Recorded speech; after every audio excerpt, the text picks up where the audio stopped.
तो आज मैं एक्सपीरियंस करने वाला हूँ इंडिया का सबसे अफोर्डेबल फ़्लाइट का। और कोरफिट ब्लॉग्स का पहला ब्लॉग में आप लोगों का है स्वागत। और ये जर्नी मैंने एक्सपीरियंस किया जब मैं कोलकाता से बाहर गया था कुछ काम के लिए और वापस आने के टाइम में। और काम ख़त्म करके मुझे लेना था कोलकाता जाने वाला लास्ट फ़्लाइट। और मैं आया था उड़ीसा का एक शहर में जिसका नाम है भुवनेश्वर। और जाते जाते कुछ साइट सीन मैंने रिकॉर्ड किया मेरे कैमरा से भुवनेश्वर का। और सुबह ही आया था मैं भुवनेश्वर काम के सिलसिले में, और काम ख़त्म करके शाम के फ़्लाइट से ही मुझे वापस जाना था। और जब ऐसा जर्नी होता है तो बहुत ही हेक्टिक हो जाता है पूरा दिन। और भुवनेश्वर का टेम्परेचर करीब करीब आपका 28 से 29 डिग्री सेल्सियस के आसपास कुछ था। तो मैंने कैब ड्राइवर को बोला आप थोड़ा जल्दी चलाइए क्योंकि मुझे लास्ट जो फ़्लाइट है वो लेना ही है। और जितना जल्दी हो सके उसने मुझे एयरपोर्ट पहुंचा दिया। और ये है बीजू पटनायक एयरपोर्ट का कुछ बाहर का व्यूज़। एयरपोर्ट में पहुंचने के बाद मुझे एक अफोर्डेबल फ़्लाइट का टिकट चाहिए था जिसको लेके मुझे पहले बोर्डिंग करना था। मैंने देखा एलायंस एयर करके एक फ़्लाइट है जहाँ पे सबसे अफोर्डेबल प्राइस में टिकट मिल रहा है। तो फ़्लाइट के बारे में थोड़ा सा डिटेल्स में चेक किया तो देखा ये फ़्लाइट्स थोड़ा सा छोटा है कंपेयर टू बाकी जितना भी फ़्लाइट्स है। सो बोर्डिंग कंप्लीट करके मैं वहाँ पे चला गया सिक्योरिटी चेकिंग के लिए। सिक्योरिटी चेकिंग में सारा इलेक्ट्रॉनिक डिवाइस, चार्जर, मोबाइल, सारा जो चीज़ें दे के मैं अंदर चला गया। और मेरा जो गेट नंबर था वो था गेट नंबर 3। सब कुछ जल्दी जल्दी करने के चक्कर में ऑलमोस्ट 45 मिनट्स से पहले मेरा सारा काम ख़त्म हो गया। अभी मैं क्या करूँ ये सोचते हुए मैंने पूरा एयरपोर्ट को थोड़ा सा एक्सप्लोर किया। बहुत बड़ा एयरपोर्ट नहीं था, छोटा सा ही था। फिर मैंने नोटिस किया अभी भी 45 मिनट्स बाकी है, तो एक कप चाय लेके मैं बैठ गया।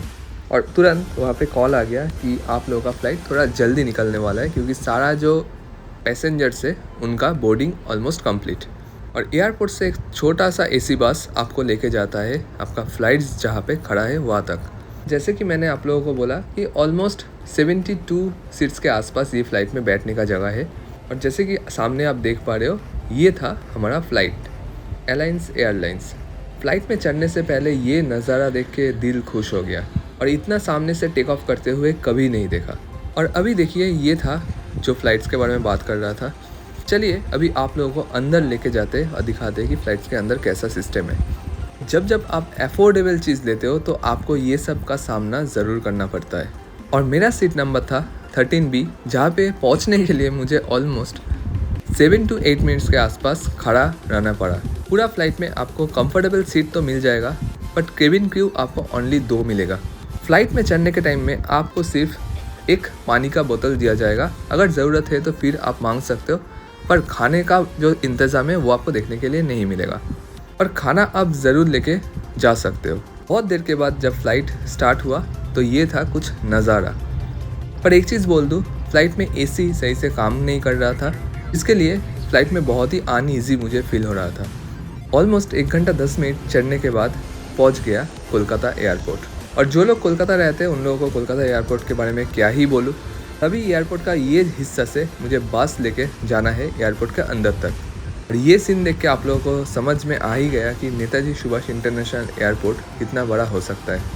अभी बताते हैं कि कितना प्राइस मुझे पड़ा था। तो ऑलमोस्ट ये फ़्लाइट चढ़ने के लिए मुझे 3000 रुपीज़ प्लस उसके साथ कुछ GST और टैक्सेस मुझे लगा था। ओवरऑल जर्नी सही था, टाइम कम लगता है आ जाते, पर सर्विस एंड हॉस्पिटैलिटी थोड़ा सा इम्प्रूव करना पड़ेगा।